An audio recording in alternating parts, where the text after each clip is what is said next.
والسلام على رسول الله وعلى آله وصحبه ومن والاه. قال الله تعالى في كتابه الكريم: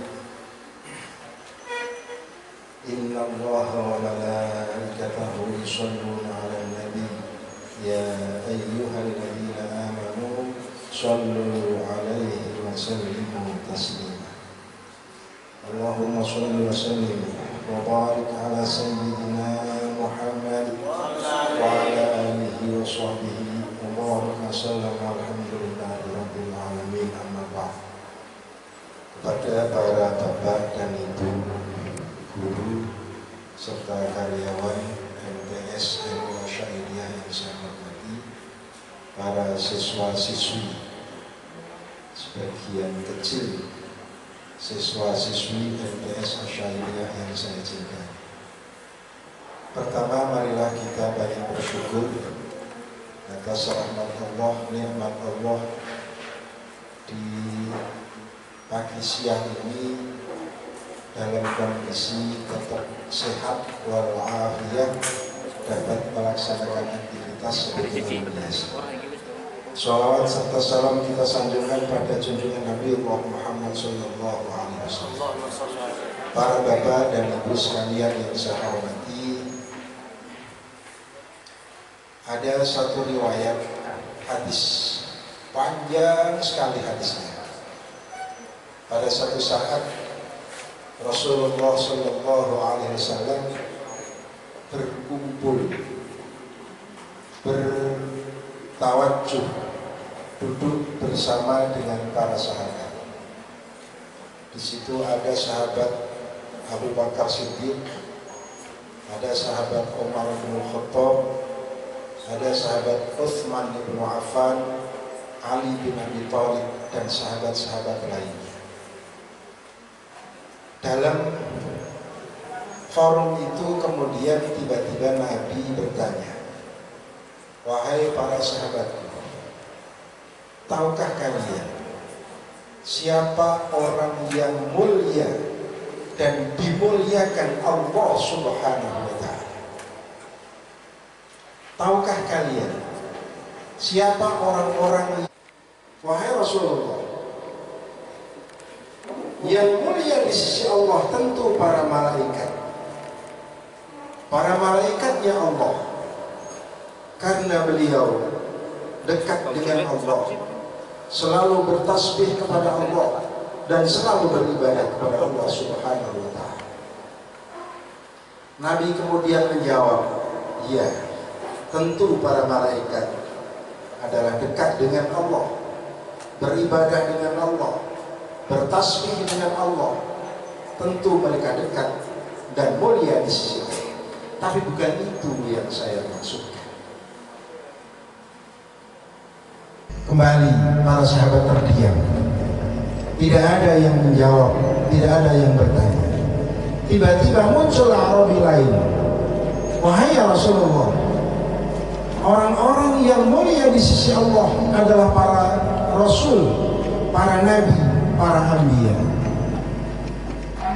Kemudian Nabi berkata, "Ya, tentu para Nabi, tentu para Rasul, karena mereka adalah utusan-utusan Allah, pembawa risalah Allah, utusan Allah di bumi, dekat dengan Allah dan konsisten melaksanakan perintah-perintah Allah." Tetapi bukan itu yang kami maksudkan. Kembali para sahabat terdiam. Kemudian tiba-tiba Nabi berkata,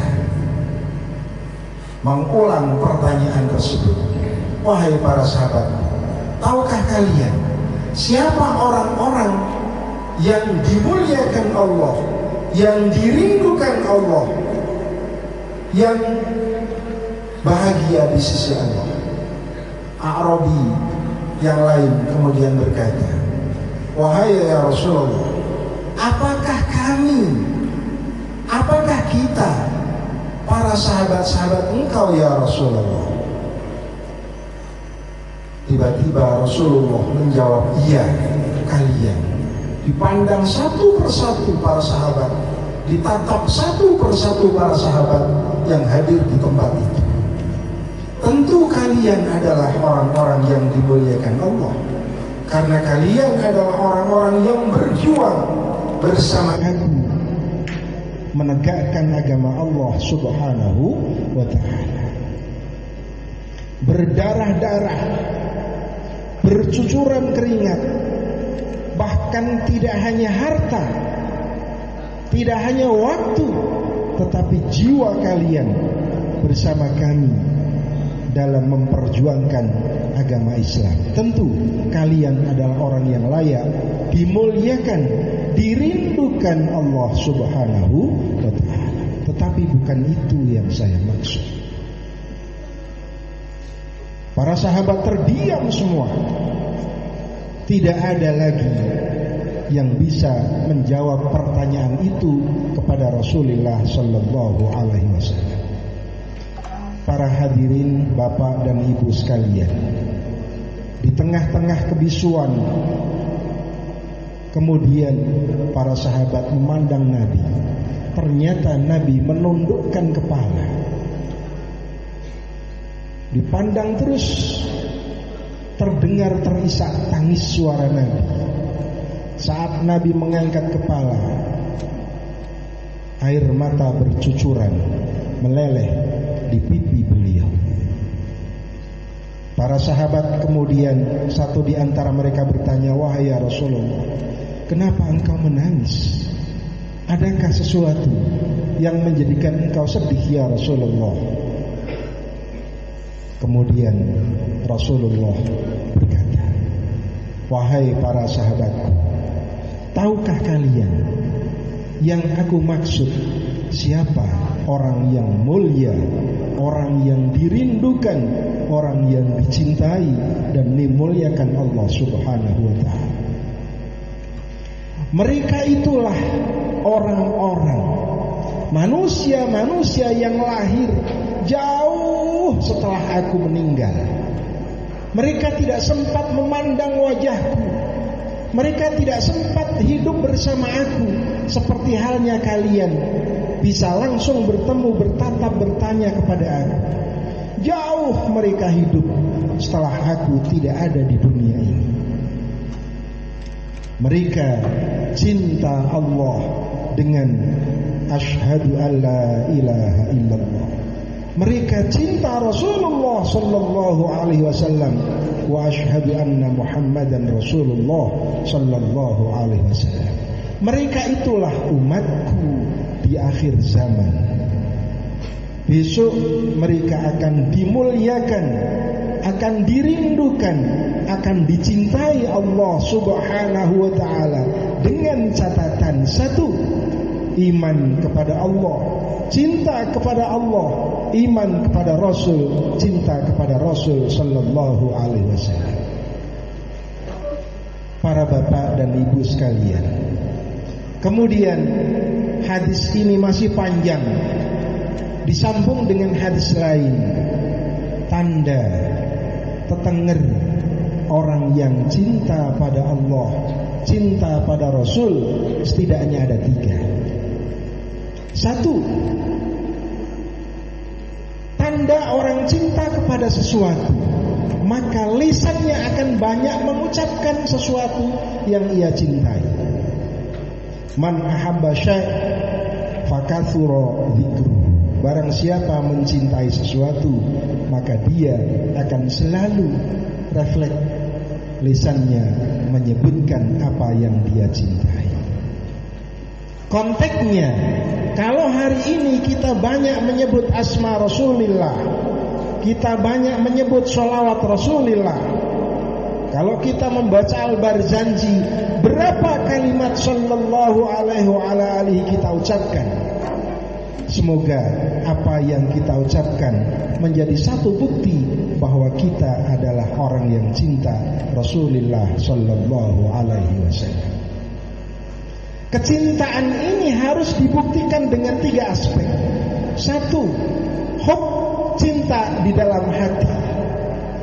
Kita meyakini bahwa Muhammad Rasulullah sallallahu alaihi wasallam. Kemudian kecintaan hati ini diekspresikan dalam lisan, kemudian kita membaca sallallahu alaihi wa ala alihi dan seterusnya. Kemudian hati turun ke lisan, dari lisan kemudian jawarih, seluruh badan kita membuktikan kecintaan kita dengan mengikuti sunnah-sunnah Rasulullah sallallahu alaihi wasallam. Laqad kana lakum fi Rasulillah uswatun hasanah. Dalam diri Rasulullah terdapat keteladanan yang harus kita jadikan idola, harus kita jadikan kiblat, harus kita jadikan panutan. Apa yang kita lihat, apa yang kita dengar, apa yang diperbuat oleh Rasulullah sallallahu alaihi wasallam. Ujung-ujungnya yang paling a'zam adalah satu, bentuk kecintaan kita pada Allah, bentuk kecintaan kita pada Rasulullah, muaranya adalah pada Al-Quranul Karim. Bagaimana pembuktiannya? Pastikan kita semangat belajar Al-Quran, lafzan wa ma'nan wa muradan. Pastikan kita terampil bisa membaca Al-Quran. Pastikan kita memahami kandungan Al-Quran pada gilirannya. Pastikan sedapat mungkin kita mengamalkan pesan-pesan Al-Quran. Kalau cinta Rasulullah tapi tidak berusaha belajar Al-Quran, bohong. Saya cinta Rasul tapi tidak ada usaha dan ikhtiar belajar Al-Quran, itu perkataan yang bohong. Kalau cinta Allah, cinta Rasulullah, kemudian tidak berusaha meniru perilaku Rasulullah, bohong. Apalagi justru melakukan amalan-amalan yang sama sekali tidak dicontohkan, bahkan yang dilarang oleh Rasulullah sallallahu alaihi wasallam. Hanya kadang ada salah pemahaman. Bukti cinta Rasul, istrinya 3. Bukti cinta Rasul, jenggotnya panjang. Bukti cinta Rasul, katoknya cingkrang. Ini kesalahan yang fatal. Kalau urusan cingkrang kan hanya urusan gunting. Urusan jenggot karena tidak pernah cukur. Justru cinta Rasul yang paling kuat adalah sejauh mana kita terampil membaca Al-Quranul Karim, sejauh mana kita memahami isi kandungan Al-Quranul Karim, sejauh mana kita konsisten melaksanakan pesan-pesan Al-Quranul Karim. Dan sejauh mana idola yang ada di dalam hati, otak, pikiran kita. Kadang-kadang tanpa kita sadari, idola kita adalah para artis, idola kita adalah para pemain sepak bola, idola kita adalah Mike Tyson yang juara tinju. Sama sekali tidak terlintas di dalam otak dan hati kita, idola kita adalah Rasulullah sallallahu alaihi wasallam. Pesan yang terkandung di dalam hadis ini, seperti yang tadi sudah saya sampaikan, nanti bisa diwujudkan di dalam hadis lain. Al-mu'min al-qawi khairun wa habbu ilallah minal mu'min ad-dha'if. Orang mukmin yang kuat akan lebih dicintai oleh Allah daripada mukmin yang lemah. Orang mukmin yang kuat akan lebih disayang, lebih dimuliakan Allah daripada mukmin yang lemah. Oleh para ulama, makna kuat dan makna lemah dijabarkan. Satu, kuat dalam hal iman. Imannya kuat jauh lebih bagus daripada mereka yang imannya lemah. Kuat iman karena didasari dengan belajar ilmu tauhid. Tanpa itu bohong. Imannya kuat tanpa ngerti ilmu tauhid adalah sesuatu yang sangat mustahil. Wujud, qidam, baqa, mukhalafah dan seterusnya, sidik, amanah, tabligh, fatona dan seterusnya, itu mutlak sebagai pembuktian kecintaan kita, kekuatan iman kita pada Allah dan pada Rasulullah sallallahu alaihi wasallam. Kuat ilmu tauhid, tetapi akan lebih bagus kalau didukung dengan ilmu-ilmu yang lain. Karena kita hidup di dunia, tentu kita butuh pemahaman dunia. Maka ilmu tauhid penting, ilmu ekonomi penting, ilmu apalagi macam-macam itu penting. Sehingga disimpulkan bahwa kuat dalam artian ilmu pengetahuan. Orang yang berilmu jauh lebih bagus daripada orang yang tidak berilmu. Yang kedua, kuat dalam hal fisik. Orang yang fisiknya kuat tentu lebih baik daripada mereka yang fisiknya tidak kuat. Belajar tentu fisik, beribadah membutuhkan kekuatan fisik, bersosial membutuhkan kekuatan fisik, berjuang tentu membutuhkan kekuatan fisik. Oleh karenanya ada keseimbangan antara kekuatan iman dan kekuatan fisik. Imannya kuat, fisiknya kuat, jauh lebih bagus daripada mereka yang tidak kuat dalam dua hal itu. Ini nyambung dengan hadis yang lain, an-nadhafatu minal iman. Harus bergaya hidup sehat, makanannya sehat, makanannya bergizi, nutrisinya cukup, menghindari hal-hal yang bisa menyebabkan fisik ini menjadi lemah. Jadi kalau ada 3M, mencuci tangan, memakai masker, apalagi menghindari jarak, itu sebenarnya bagian dari penjabaran an-nadhafatu minal iman. Nanti disambung dengan ayat wa ma yaf'alu min khairin falayyukfaru. Sekecil apapun perbuatan baik yang kita lakukan, tidak akan sia-sia, pasti akan mendapatkan hikmah, manfaat, paling tidak mendapatkan pahala dari Allah. Plastik bungkusan makanan masukkan ke dalam tong sampah, tidak hanya dilakukan oleh para murid, tetapi juga guru. Memanfaatkan waktu seefisien mungkin, tidak hanya dilakukan oleh guru, tetapi oleh murid. Perbuatan baik sekecil apapun tentu akan banyak mendapatkan hikmah dan manfaat. Guru saya almarhum Ki Haji Maimun Zubair sampai mencontohkan, kalau Anda melihat semut terjebur di dalam air, ayo angkat.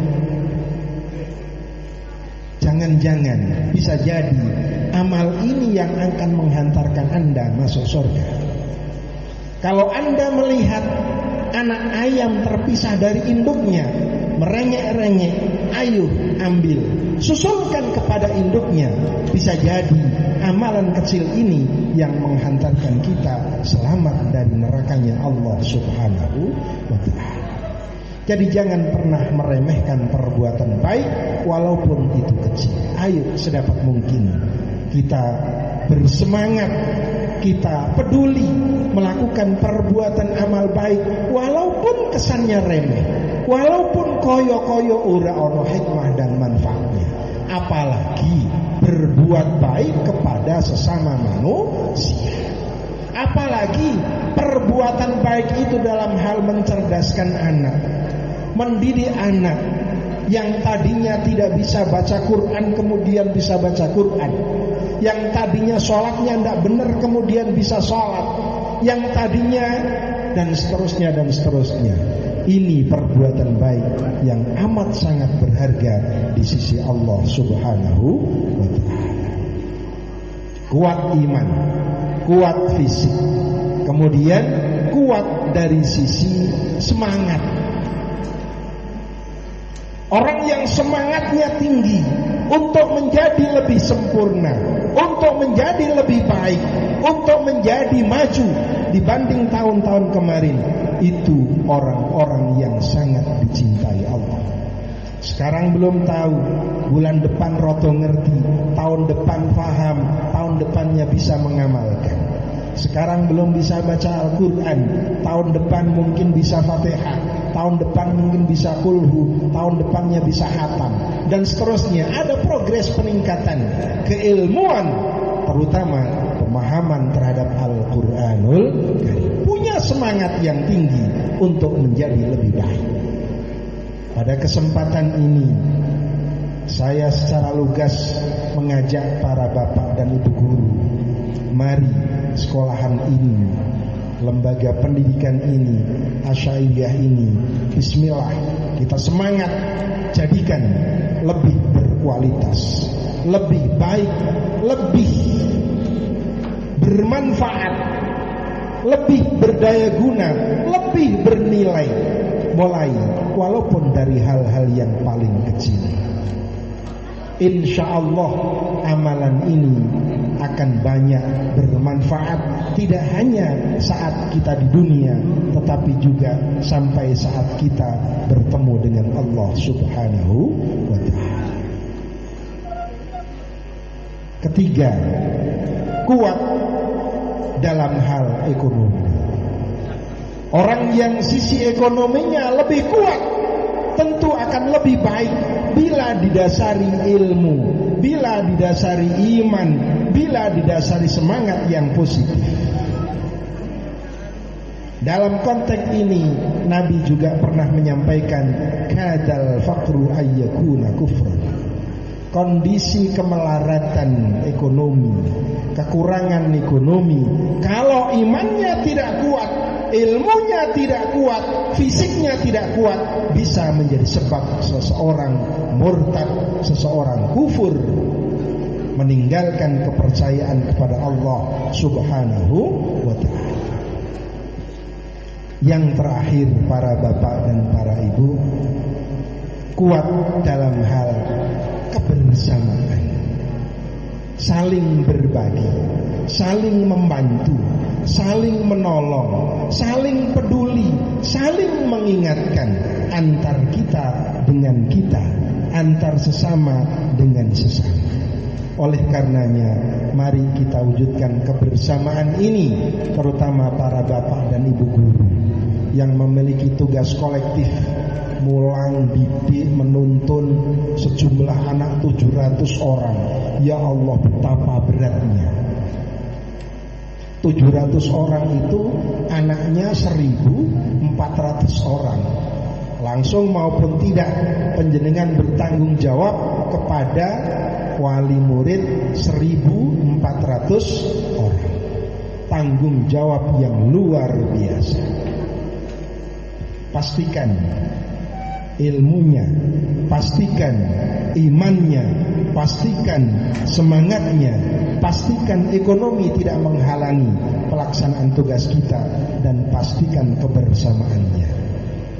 La haula wala quwwata illa billahil aliyyil azim. Kemudian kita tawakal kepada Allah Subhanahu wa ta'ala. Insyaallah apa yang kita lakukan akan dapat menjadi sebab kita selamat dari neraka Allah, menjadi sebab kita masuk surga Allah Subhanahu wa ta'ala. Kados sekedhik atur kawula mekaten, kirang langkungipun nyuwun pangapunten. Saya pesan satu saja, para bapak dan ibu guru khusus di lingkungan Yayasan Asyairiyah, monggo kita kapan melakukan mauludan bersama.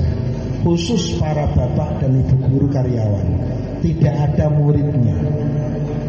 Dan pastikan semua guru pegang kitabnya Al-Barzanji, men ngerti. Jebule kok maca berjanji ke gampang, jebule kok maca berjanji ke angel.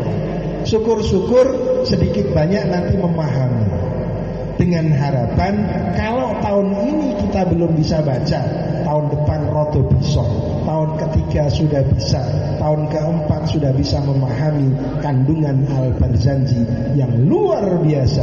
Pujian kita kepada kehebatan, kepada keikhlasan, kepada semangat perjuangan Rasulullah Sallallahu Alaihi Wasallam.